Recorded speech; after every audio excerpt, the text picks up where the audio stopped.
E aí, pessoal, tudo bom? Bem-vindos a mais um ProfissaCast. Hoje, nesse segundo episódio, nós vamos entrevistar o William Nakamura, que me entrevistou no primeiro, quando a gente falou de matemática. Hoje a gente vai falar sobre física e as suas aplicações, tanto no mercado quanto na academia. O William, ele é formado em física pela Universidade de São Paulo, tem mestrado e doutorado em engenharia pela Universidade de Kyushu, no Japão, e hoje trabalha na indústria. Tudo bom, William? Opa, tudo bom, pessoal? Então, pra gente começar, diz aí pra gente o que é física e o que ela faz. Bom, para que serve a física, né? A física se preocupa em estudar os fenômenos da natureza. Então, os físicos eles criam modelos para descrever a natureza e com esses modelos a gente faz as previsões e isso habilita a gente a fazer manipulações de fenômenos naturais. E é manipulando esses fenômenos naturais que se pode criar novas tecnologias. Por exemplo, a gente precisou dominar a eletricidade para podermos aplicá-la no nosso dia a dia. E o mesmo vale também para tudo quanto é tecnologia presente no nosso dia a dia. Então, a gente usa, por exemplo, micro-ondas para aquecer comida. A gente usa relatividade para sincronizar satélites, para que no fim a gente possa utilizar Skype, YouTube e a gente usa também computadores, né? E esses computadores nada mais são do que dispositivos que utilizam semicondutores, que só foram criados porque a gente estudou física quântica. Então, assim, para entender a natureza, né, a gente cria modelos e é com esse conhecimento que a gente cria tecnologia e inovação. Entendi. Bom, William, você deu uma ideia bem geral aí do que faz um físico, né? Mas no dia a dia, onde os físicos têm trabalhado atualmente? A gente vai fazer nesse podcast assim várias entrevistas com físicos atuando na indústria. Entre os meus conhecidos, né, eu tenho amigos trabalhando com geofísica, aperfeiçoando técnicas para encontrar petróleo. Certo. Eu tenho amigos também trabalhando com física médica. Atualmente a medicina, ela não é apenas baseada naquela medicina tradicional, né? A gente utiliza técnicas cada vez mais sofisticadas para diagnósticos e tratamentos. Sim. Essas técnicas utilizam fenômenos físicos, né? Então, um exemplo básico é raio-x, ultrassom e outras formas de diagnóstico, né, por exemplo. E onde você atua atualmente? Eu atuo na indústria relacionada a semicondutores. Certo. Então, E o que é um semicondutor? Rapidinho. tá ok. Então, a gente lembra muito do Vale do Silício, né? O silício é um semicondutor, é um material que tem características de condutor à temperatura ambiente, mas que não é condutor à temperatura zero. Bom, e daí, né? O ponto é que semicondutores, né? Por que a gente utiliza esse material? É que a gente pode dopar esse material, a gente pode colocar cargas, né? Para dar ácido. A gente induz, né, certas características que não estão inicialmente presentes nesse material. E isso habilita a gente a fazer diodo, transistor, e esse tipo de material é largamente utilizado em circuitos. Eu trabalho na parte mais relacionada com energia, né? Então, o que eu faço é desenvolver células solares, que são dispositivos baseados nesse tipo de material. Célula solar é para ser aplicado em energia solar, é isso? Isso. Células solares, existem dois tipos, né? Um que é o tipo térmico, né? Que você utiliza o calor proveniente da luz solar. E o outro, você converte diretamente essa luz em eletricidade. A gente chama esse tipo de energia limpa, né? Porque ela não produz nenhum tipo de poluente. Certo. E a gente fala que também que ela é renovável porque todo dia você tem o sol aí nos fornecendo energia. Porque o sol tá sempre aí. Durante os próximos bilhões de anos aí. E, William, conta pra gente um pouco como é que foi sua graduação como físico. O que você aprendeu, o que foi fácil, difícil? Conta um pouco da sua experiência. O curso de física, ele é um curso bem difícil, exatamente porque é difícil descrever a natureza. Sim. A gente utiliza a linguagem matemática para descrever a natureza. Essa foi a forma com que a humanidade encontrou para descrever a natureza de forma mais exata e mais precisa. Então ele é bem puxado em matemática, de fato. Isso, ela é bem puxada. Tanto é que nos primeiros anos de curso, né, você tem que focar nessa parte de estudar a matemática mesmo. Você aprende novas ferramentas mais sofisticadas e você revê, né, tudo que você viu durante o colegial, só que utilizando novas ferramentas. Então você vai resolver problemas mais complicados, mas basicamente a física por trás disso aí é o que você viu no colegial, né, de forma bem simples, né? E mais para frente, durante o curso, você pode pegar cursos mais avançados da física do século XX, do século XXI. No colegial você vê física até o século XIX, na universidade você vê a física na física do século mais XX. avançada. Isso. Existem cursos obrigatórios e cursos optativos. O interessante, por você estar numa universidade, é você tentar procurar outros cursos em outros departamentos, né? Porque essa é a parte legal da universidade, é você procurar conhecimento em outros departamentos. Uma coisa que é interessante notar é que não existe uma relação direta entre nota de corte, a nota que você tirou no vestibular, e a sua performance durante o curso. Então, não se preocupe tanto quanto a isso, né? Assim, você tem que gostar de matemática. Não tem como você fazer física sem gostar de matemática, né? E o seu curso, na sua avaliação, ao final dos 4 anos que você ficou, foram 4 anos, certo? Isso, o curso basicamente é 4 anos. Você pode estendê-lo, se você quiser fazer até uns 10 anos, assim, até você ser expulso da universidade. O mínimo é 4 anos. Eu decidi sair depois para fazer outras coisas da minha vida. Ao final desses 4 anos, você acha que o que você aprendeu no curso de física foi uma boa base para você fazer mestrado e doutorado fora do país depois? A Universidade de São Paulo, ela tem um curso de graduação muito bom. Eu não senti muita diferença assim vindo pra cá. Eu estudei na Universidade de Kyushu depois, que é uma das 7 universidades imperiais do Japão. E assim, indo para uma universidade boa, bem conceituada no Brasil, é equivalente a fazer uma graduação fora do Brasil. Certo. A vantagem é que você faz o curso em português. E muitas vezes pode comer como comida da mãe, né? Ou você pode comer no bandejão, que é tipo, na minha época era menos de R$2, então era fenomenal. Ainda tá em 90.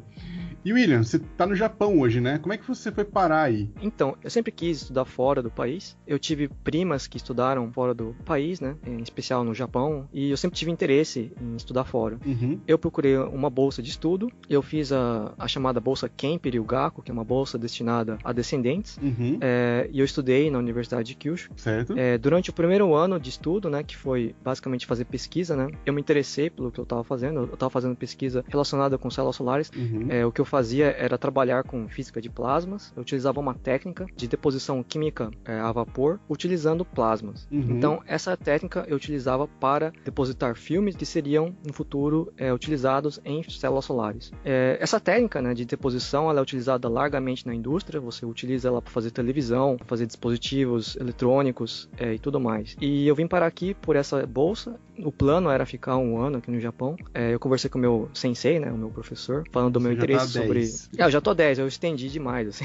Estendi. Eu quis fazer o mestrado, então, tipo, eu falei com o professor que tinha interesse, e ele me recomendou fazer a prova de ingresso, né, junto com o japonês. E uma coisa interessante, né, de você estudar fora aqui, é que quando você faz essas provas, né, você se sente representando o Brasil, né. Seu país, sim. Então, bom, eu segui pelo mestrado, e depois eu segui pra indústria. E foi aí que eu comecei a trabalhar com células solares. Depois de meio ano, né, trabalhando, eu decidi voltar com o meu professor, né, e eu fiz o doutorado.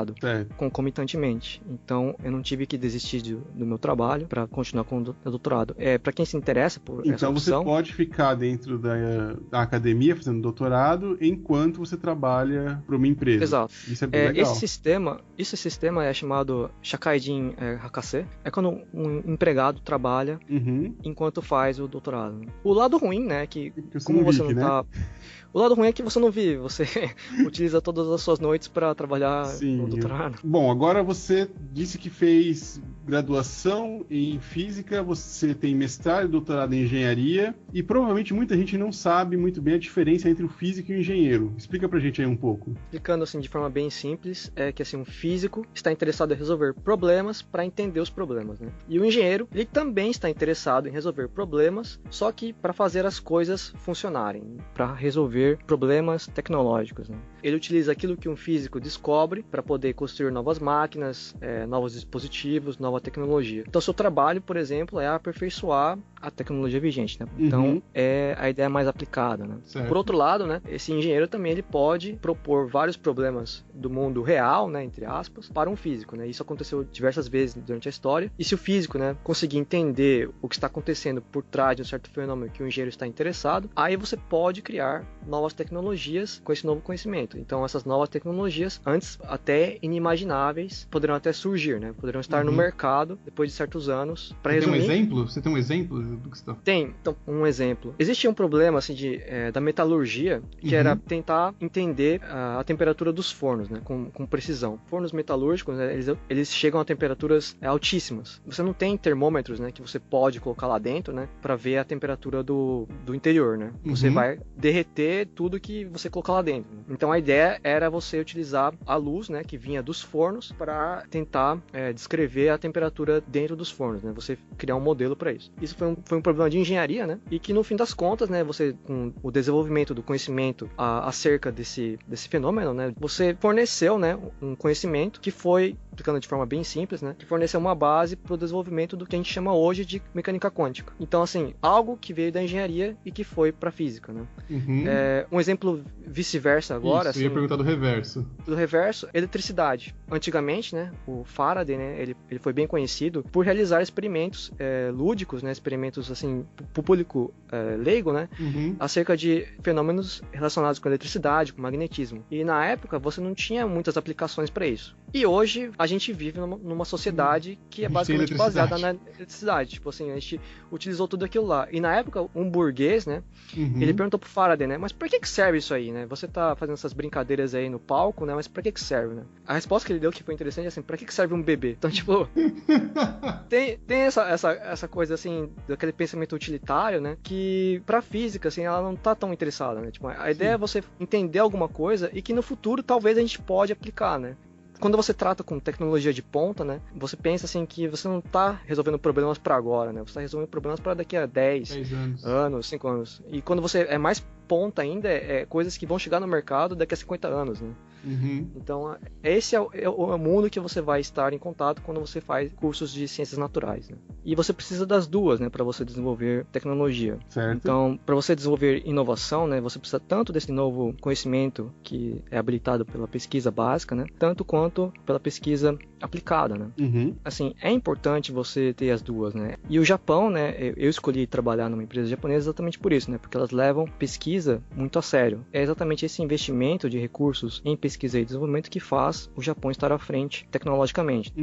Então, as pessoas pensam o contrário, na verdade, né? Então, não é porque o Japão é desenvolvido que ele pode se dar ao luxo de trabalhar com pesquisa, de investir em pesquisa e desenvolvimento, né? Ele investe exatamente o contrário. Pesquisa e desenvolvimento para se dar ao luxo de estar na frente, né? Ela investe em pesquisa e desenvolvimento para poder ser desenvolvido, né? Para ser pioneiro. E então, essa relação é inversa, né? Então, se o Brasil, né, se empresas quiserem estar à frente, né, não vai ser comprando tecnologia de fora que você vai conseguir fazer isso, né? Você tem que investir tempo, recursos, dinheiro, né, e investir em recursos humanos para poder desenvolver tecnologia e desenvolver patentes e tudo mais. Eu decidi fazer física porque eu queria fazer pesquisa, né? Essa foi uma das razões que me trouxe aqui para fora, porque eu pude casar essa parte de trabalhar com pesquisa e trabalhar na indústria. Eu recomendo para quem é empresário, né, para quem é empreendedor, para que você considere um pouco essa parte de pesquisa e desenvolvimento, né? E também enxergue um pouco as qualidades, né? E as potencialidades de físicos e não apenas de engenheiros, né? Nessa parte de desenvolvimento de tecnologia. William, e atualmente em que área que você trabalha? O que você anda fazendo hoje? Eu ainda continuo nessa área de células solares, só que atualmente eu trabalho um pouco mais com controle de qualidade e análise de patentes. Então, eu analiso as patentes da minha companhia, né? Vejo quais são as úteis, né? E as não tão úteis. Vejo também patentes de concorrentes para ver se a gente não tem um conflito entre tecnologias.